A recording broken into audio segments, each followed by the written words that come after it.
Halo semuanya, balik lagi di channel Kerjaan Abi, channel seputar pekerjaan gue, baik itu kerjaan di kantor maupun kerjaan di rumah. Jadi, di episode kali ini, gue sesuai janji di video sebelumnya pada saat video iseng pembuatan pagar minimalis, murah, cepat, itu gue sempat janji mau review tentang pembuatan rumah kontainer.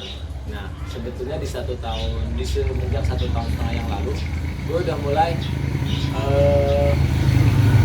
coba upload beberapa proses fotonya, dokumentasi dan juga cerita sedikit tentang pembuatan rumah kontainer. Dan dari situ banyak banget pertanyaan yang muncul dari mulai di Instagram, Facebook maupun di WhatsApp. Jadi di video kali ini, beberapa video dari sekarang sampai nanti, gue akan review tentang dari awal pembuatan konsep rumah kontainer sampai nanti bakal ada testimoni gue dan keluarga tinggal 1,5 tahun lebih di dalam kontainer bekas.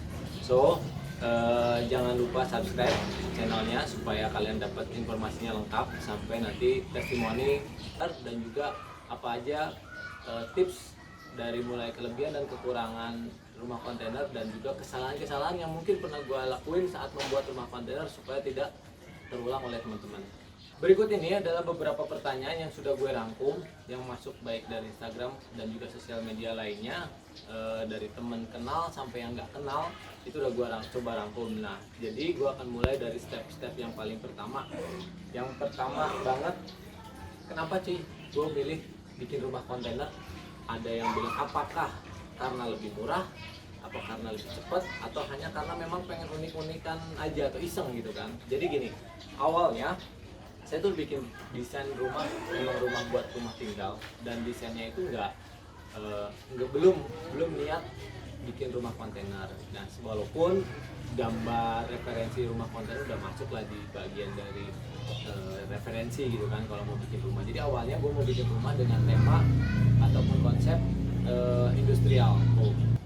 Konsepnya itu konsep industrial awalnya seperti itu. Cuma waktu itu ketika desainnya udah jadi, desain 3D-nya segala macam, ukuran sesuai lahan yang ada, gue coba konsultasi sama rekanan kontraktor. Nah, cuman waktu itu pas diskusi dibantu dihitung segala macam, tiba-tiba kaget lah dapat angka sekian, dan rasanya pada saat itu nggak mungkin gue mulai berani start buat bikin rumah dengan angka yang fantastis, ukurannya mirip sama dengan rumah kontainer ini. Dan namanya kalau kita sama kontraktor ataupun rumah tembok itu kan maksudnya sayang lah kalau kita pembuatannya nyicil, karena pasti ada penyusutan juga pada saat bikin. Kalau kita nyicil bikinnya dan khawatir malah nggak sesuai dengan konsep awal pada saat itu, seperti itu sih. Nah, akhirnya sama keluarga sama istri diskusi, gue kasih masukan gimana kalau kita bikin rumah kontainer. Pada saat itu karena mikirnya dengan budget awal, kalau beli rumah kontainer itu begitu datang kontainernya udah pasti ngebentuk wujud sesuai desain yang gue mau gitu. Jadi kalau rumah tembok kan baru dindingnya separuh, orang masih nggak tahu, maksudnya kita masih belum kebayang rumahnya akan seperti apa dindingnya. Nah, jadi gitu ya. Nah, akhirnya gue pilih lah rumah kontainer karena berasumsi tadi dengan budget awal sekian, setelah gue hitung-hitung ketika bangunan walaupun nyicil setidaknya sudah nampak jadi sebuah bangunan walaupun kotak-kotak aja gitu kan. Jadi bukan iseng sih sebetulnya, karena memang keterbatasan dari mulai biaya dan juga gue udah kebayang pembuatannya itu pasti nyicil gitu, dan ngerasa kalau nyicil dengan rumah kontainer kayaknya masih lebih memungkinkan karena gue lebih banyak nanti kemarin itu ngerjainnya sendiri gitu kan, sama tim sendiri lah. Oke. Nah, berikut pertanyaan yang pertama yaitu gimana sih kalau mau bikin rumah kontainer, syarat dari lokasinya gitu kan, karena kan orang-orang berasumsi kontainer itu datangnya butuh gede gitu kan, kendaraannya juga besar. Jadi gini, yang paling pertama memang pastiin dulu lahan kalian mau bikin rumah kontainer itu ada di mana, kemudian akses. Nah, akses area menuju jalannya itu seperti apa, konturnya seperti apa gitu, karena itu tadi pengangkutan kontainernya sendiri gitu kan, itu menggunakan kendaraan yang cukup besar ya, bisa trailer dan dengan gitu, atau bisa pakai model fuso. Nah, itu memang butuh jalan yang agak besar gitu kan, walaupun sebetulnya nggak mesti sebesar selebar ya, karena gini, kalau kalau modelnya di perumahan rata segala macam itu kan jalannya memang sudah besar ya, dengan lebar 3-4 meter jalannya itu udah cukup gitu kan. Cuman memang harus dipertimbangkan adalah tinggi, biasanya kan suka ada gang atau ada gapura, nah itu tinggiannya kurang lebih sama dengan yang di jalan tol, kurang lebih sekitar 4 meter atau 4,2, tapi 4 meter cukup. Nah, jadi rumah yang saat ini gue tinggalin sendiri, tempatnya itu kalau yang pernah kesini mereka juga kaget dan nanya-nanya ini gimana cara bawanya. Kenapa? Karena gue tuh udah di Cipayung Gadok arah jalur puncak. Kemudian kalau yang kesini itu tahu jalannya itu kecil, pas satu mobil paling satu motor gitu kan. Terus mereka juga bingung gimana cara bawanya. Pasti ada beberapa tipsnya gitu kan, yang cara bawanya segala macam. Yang paling utama adalah jangan ada belokan yang patah dekat air. Kenapa? Karena dia harus ada manuver, karena kan panjang gitu kan dari si kontennya sendiri. Jadi yang pertama yaitu tipsnya menurut gue, diskusikan sama kerabat ataupun teman yang paham tentang kendaraan besar gitu kan. Jadi kira-kira ini jalan menuju tanah gue ini bisa nggak sih untuk pakai truk besar segala macam. Patokan awalnya sih paling gampang kalau truk Holland yang biasa buat bawa semen gitu masuk, insya Allah itu kontainer juga bisa masuk kendaraan kontainer. Kedua, kalau mau lebih pastinya lagi, langkah paling awal adalah konsultasinya sama si penyedia kontainer bekasnya sendiri gitu kan. Kalau bisa jadi dia diajak survei ke lokasi, nanti dia langsung tahu oh ini mungkin, oh ini nggak mungkin, jadi dia tahu gitu untuk bisa dibawa kontainernya mungkin atau nggak mungkin. Itu yang gue lakuin juga, jadi gue bawa ajak si yang mau jual kontainernya itu lihat langsung. Nah dia langsung memutuskan oke, ini bisa, tapi misalkan harus pagi sebelum ada kendaraan-kendaraan lain karena takut papasan jadi susah. Nah kayak gitu sih. Nah kemudian setelah kita tahu lahan kita bisa gitu kan, apa aja sih mulainya dari mana gitu kan. Nah jadi yang pasti jadi sekarang itu tentunya baru ke langkah berikutnya, yaitu langkah pembuatan desain. Kenapa desain belakangan yang atau di proses kedua? Karena percuma kita bikin desain bagus, pusing-pusing bikin desain, tapi pas disurvei kontainernya nggak bisa masuk gitu. Jadi pertama pastiin dulu kontainernya bisa masuk ke lahan kita, yang kedua baru kita tentuin desain. Nah untuk menentukan desainnya sendiri ada beberapa tips yang sesuai pengalaman gue. Jadi yang pertama yaitu kita harus tahu berapa sih area lahan kita gitu kan, sesuaiin sama kebutuhan, sama lahan dan juga kebutuhan gitu. Yang kedua, pastikan teman-teman sudah tahu betul dimensi dari si kontainernya sendiri gitu. Jadi kontainer itu yang pada umumnya ada di pada umumnya itu ada kontainer size-nya 20 feet, ada kontainer yang size-nya 40 feet. Nah kalau yang 20 feet itu ukurannya panjangnya 6 meter kurang lebih, lebarnya itu sekitar 2,5 meter dan tinggi 2,5 meter. Nah kalau 40 feet itu hanya panjangnya aja yang beda, panjangnya 2 kali lipat dari yang 20 feet. Jadi 40 feet itu panjangnya 12 meter, lebarnya 2,5 meter, tingginya 2,5 meter. Nah itu jadi harus tahu dulu, jadi desainnya bermainnya di kotakan itu gitu kan. Nah kemudian kalau sudah tahu desainnya kan kita jadi tahu berapa sih kebutuhan kontainer kita. Oh 20 feetnya pakai 20 feet aja, misalkan 2, 3 atau 4 gitu kan, atau mau pakai kombinasi 40 feetnya 1, 20 feetnya 2, itu nanti sesuai dengan selera desain dan juga tadi kapasitas si akses jalan yang bisa dilalui. Nah karena tempat gue setelah dilalui hanya maksimum bisa 20 feet gitu kan, nah akhirnya gue bikin pakainya semua pakai 20 feet, ada 4 unit kontainer yang gue pakai. Nah kemudian untuk mempermudah desain juga kalian bisa referensi, karena sebetulnya di rumah kontainer atau kontainer house ini di luar negeri itu udah banyak banget buat bisa kita jadiin referensi. Memang kalau di Indonesia masih sangat minim, rata-rata kan kontainer paling di Indonesia dijadikan ruangan itu sebagai kantor ya, bukan sebagai rumah gitu. Nah kalau untuk di luar negeri itu banyak banget, jadi kita bisa lihat sebagai referensi gitu. Kalau sepengalaman saya saat mulai ngedesain kontainer ini, karena gini, kita mau bikin rumah tinggal, tentunya kan kita nggak bisa ya pakai mau dan egonya sendiri gitu kan. Dalam artian kita harus diskusi sama keluarga seperti istri gitu kan, pasangan kita lah, karena kita akan tinggal bareng nantinya. Jadi waktu itu mempermudah supaya pasangan kita ngerti. Waktu itu gua coba bikin miniatur kontainer gitu kan, pakai duplex gitu. Gue beli karton duplex kalau nggak salah waktu itu, terus gue ukur pakai skala gitu kan, bikin 4 biji, kemudian ditumpuk-tumpuk. Waktu itu diskusi kayak rumah-rumahan aja sama istri waktu itu, ditumpuk mau gini enggak gitu kan, enggak cocok gitu kan, tumpuk-tumpuk terus nyari yang unik gitu kan. Kalau ditumpuk standar biasa kan biasa aja gitu kan. Nah waktu itu akhirnya gue bikinlah desain yang memang ada satu kontainer yang menjorok seperti gantung 3/4 bagiannya, fungsinya juga ada, nanti bawahnya itu sebenarnya buat garasi gitu. Nah itu lebih mudah kalau daripada kita main di komputer langsung gitu ya. Karena apa? Karena kan belum tentu pasangan kita juga paham gitu ya, kita liatin di komputer. Tapi kalau kita liatin langsung nih miniatur, kita harus mainin lahannya juga kita gambarin dulu gitu kan di alasnya, terus kita atur si miniatur tadi, nah dia kebayang gitu. Nah baru kita masukin ke komputer kalau kita bisa. Kemudian nah ini gimana sih atau nyari kontainer bekasnya itu di mana? Waktu itu juga sama, gue nggak punya rekanan yang kenal ataupun vendor ataupun temen yang jual kontainer bekas. Nah pada saat itu gue putusin untuk cari online. Nah ketika cari online, di online juga banyak sebetulnya yang jual kontainer bekas gitu kan. Kita tinggal lihat yang harganya yang bersaing lah gitu kan, yang harganya agak miring, kita coba kontak, kemudian kita janjian untuk ketemu gitu kan, diskusi tadi apakah bisa dibawa ke tempat kita segala macam, kemudian baru kita lebih ke negosiasi, lihat kondisinya gitu.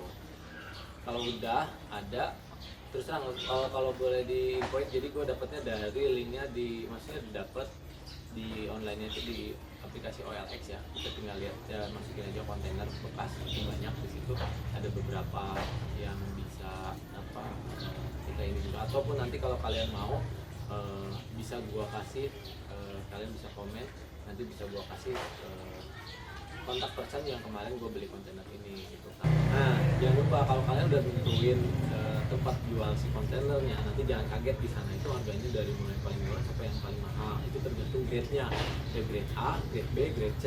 Grade C misalkan gitu kan, itu kondisinya itu memang masih kuat. Kalau kita bicara kemampuan kuat itu masih kuat, tapi gitu kan, tapi secara penampilan itu nggak kurang bagus, banyak lekukan segala macam atau karatnya udah banyak. Nah itu yang pada ujung-ujungnya nanti kita juga bakalan repotan ataupun investasi lagi untuk perbaikan kontainer itu. Jadi mendingan paling simpelnya adalah cari yang grade sedang lah, grade middle, grade B, atau lebih bagus lagi kalau bisa kebeli grade A.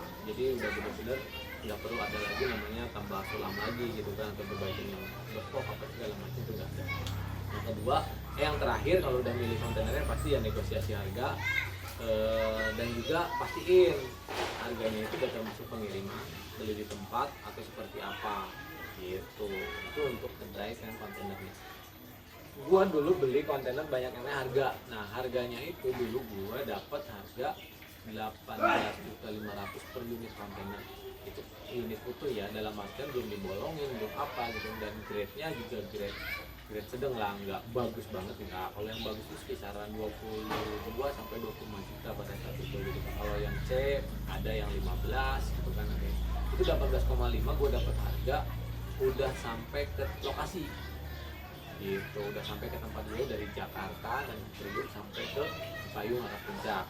Gue beli 4 unit waktu itu, yang pasti harga beli satu sama beli agak banyak beda ya, sama kayak barang saya. Kemudian kalau kita udah deal harga, kita udah siap segala macam, jangan lupa juga diskusiin sama si penjual kontainernya itu terkait dengan bagaimana proses menurunkannya, karena mereka juga harga tadi itu belum termasuk dengan movingnya. Jadi dari mulai begitu dia nyampe di depan tanah atau lokasi kita, itu gimana nuruninnya, karena nggak mungkin kontainer itu digotong gitu kan. Nah jadi itu harus didiskusiin di awal, karena penurunan kontainer dari kendaraannya sampai ke posisi yang kita mau atau desain yang kita mau itu bisa harus pakai forklift atau pakai kren.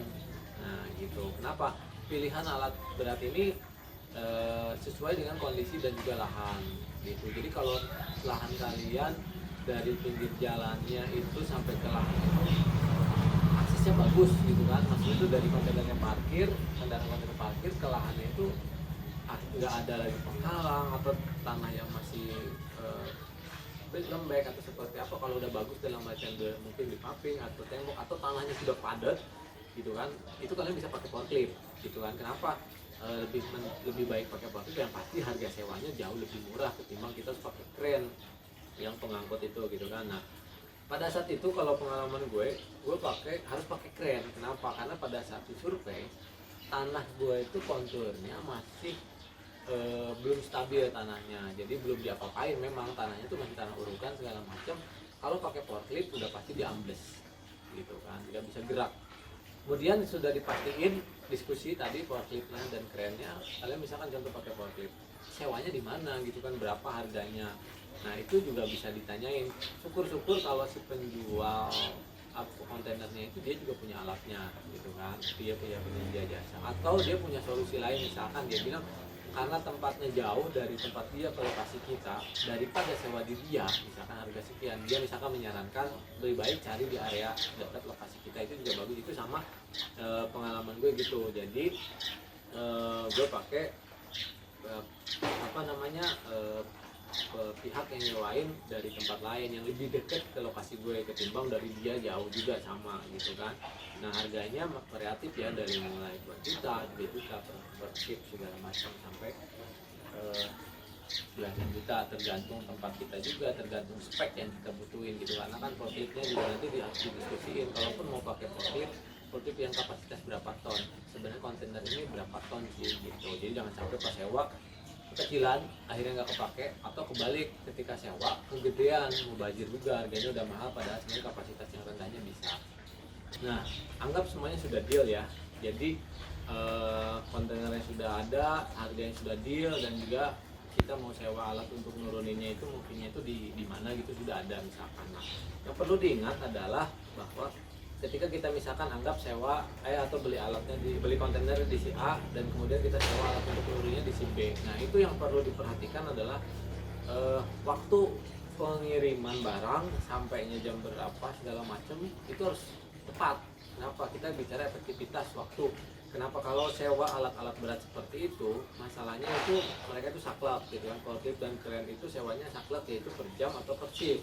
Nah kalau kita overtime, baik itu karena nunggu kontainernya belum nyampe atau karena cuaca, kalau apa, itu tetap kita harus kena penalti atau bayar lagi gitu. Nah jadi pas waktu itu kontainernya sudah nyampe duluan, baru alat si krennya itu nyampe gitu. Nah sebetulnya untuk penurunan ataupun pemindahan kontainer sendiri cepat gitu kan, asalkan tadi semua syarat sudah memenuhi lahannya segala macam. Nah sebelum kontainernya dikirim, pastikan lahan kita sudah siap untuk si posisi si kontainernya. Yang pertama, sebenarnya kontainernya mau dibuat seperti rumah panggung atau seperti rumah biasa. Nah kalau saya pribadi, saya pakai seperti rumah biasa dalam artian tidak ada jarak antara tanah dengan kontainernya ya. Jadi saya bikin lantai dasar dulu full, baru saya taruh kontainernya yang sudah saya tandain. Sebelum kontainer datang saya udah benar-benar pastiin tandain pakai cat sudut-sudutnya, jadi memudahkan si operator kerennya untuk pas posisinya. Tapi nah nanti ada di bagian kelebihan dan kekurangan yang sudah saya lakukan ya. Jadi lantainya tuh bagusan panggung atau enggak terkait dengan surat tanah atau segala macam lah gitu kan. Itu seperti apa nanti akan saya ceritain di episode yang lain gitu kan. Jadi nah intinya adalah sebelum kontainer datang itu harus sudah siap. Mau panggung, modelnya panggung berarti dudukan atau bantalan si panggungnya harus sudah siap, atau model lantai seperti punya saya nanti gitu kan, lantai dasar semua full. Intinya harus dipersiapkan itu supaya efektif. Bener-bener begitu nyampe sewa alatnya itu sekali antara nurunin dan juga memposisikan seperti desain yang kita mau tuh sekali. Kalau kita lupa di situ, oke kontainernya datang, yang penting taruh dulu aja turun di lahan kita, nanti ngedesainnya gampang, itu nggak bisa. Berarti kalian akan sewa 2 kali alat buat si angkat dan juga posisiin si kontainernya. Terus kemudian setelah alat beratnya sudah oke, lahannya sudah oke, kontainer udah nyampe nih misalkan. Apa aja lagi harus disiapin? Nah, kalau desain rumah kontainer kalian itu agak sedikit rumit, dalam artian rumitnya gini. Kalau cuma sekedar kontainer ditumpuk 2 atau disandingkan 2 kontainer atau tumpuk 4 rapi seperti ada pada umumnya di di pelabuhan gitu kan, itu nggak masalah. Kalian yang penting ada alat bantu turunnya, posisi dulu udah selesai, kalian bisa mulai kerjakan nanti ataupun ibaratnya mau diapa-apanya nanti bisa. Tapi kalau modelnya seperti rumah yang saya bikin ini, ada satu kontainer yang menjorok 3/4-nya keluar gitu kan, gantung. Berarti harus disiapin tahanan bawahnya, kemudian siapa yang ngerjain gitu kan, timnya ngerjain untuk penguatannya dulu gitu. Jangan sampai nanti ketika udah nyampe bisa turun tapi nggak safety, dalam artian masih bisa goyang atau segala macam. Jadi harus benar-benar sesuai gitu kan. Nah, jadi sebenarnya gini, yang saya ceritakan saat ini, anggap teman-teman ini ngerjain sendiri itu bukan ngelas sendiri ya, tapi dalam artian benar-benar mau nyoba ngedirect bikin proses itu sendiri gitu kan, ngurusin nyari kontainer sendiri, nanti nyari si tukang kelas atau pengerjaan di tempatnya sendiri segala macam, dengan harapan kan bisa meminimalisir budget ya gitu. Saya juga sama, saya nggak ngerjain semua ngelas sendiri ya, hanya kecil-kecilnya aja. Tapi begitu alat berat datang, forkliftnya sudah ada, masih digantung forklift, itu timnas sudah mulai ngelas dan juga bikin tahanan sementara. Yang penting itu safety, jangan sampai jatuh, goyang atau berubah lagi. Kalau sudah kontainernya tadi sudah posisinya sudah tepat segala macam, nah itu nanti baru kita bisa mulai pengerjaannya. Nanti di episode berikutnya saya akan ceritain proses dari mulai kontainernya sudah datang itu apa aja sih yang harus dikerjain gitu kan, dari mana dulu ngerjainnya. Jangan sampai si tahapannya itu kebalik, karena jangan sampai kita kerja 2 kali juga gitu. Jadi saya bisa bercerita karena ini pengalaman saya juga. Rumah kontainer base-nya itu kan, kalau bikin rumah itu dari nol, dari nggak ada jadi ada. Jadi kita harus udah tahu jendela di mana, berarti nanti dindingnya sekian itu udah siapin. Ini kan beda, rumah kontainernya itu kontainernya atau dindingnya sudah utuh gitu kan, bahkan antar ruangan juga udah ketutup nih misalkan. Bagian mana aja yang harus dikerjain, yang dibolongin, yang dibuang. Jadi dari ada menjadi nggak ada gitu kan. Yang tadinya dindingnya full ketutup, sekarang mau dibuat jendela, pintu segala macam. Prosesnya dari mana? Nah, itu yang waktu pas proses gua kerjain juga ada lah beberapa yang harusnya ini dulu biar nggak kerja 2 kali, atau nggak nggak rusak apa segala macam kayak gitu. Jadi di episode berikutnya, makanya jangan lupa untuk subscribe.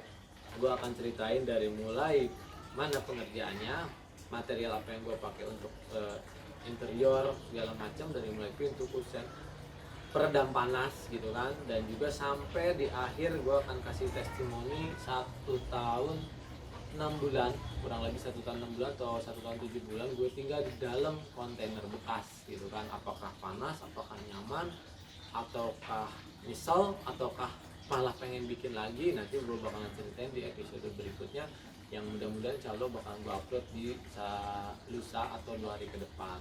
Oke, terima kasih banyak udah nonton channel ini, mudah-mudahan ada manfaatnya buat teman-teman, dan tetap kita stay di rumah untuk saat ini, karena masih masa pandemi corona. Mudah-mudahan kita bisa lebih kreatif lagi. Oke, makasih banyak. Assalamualaikum warahmatullahi wabarakatuh.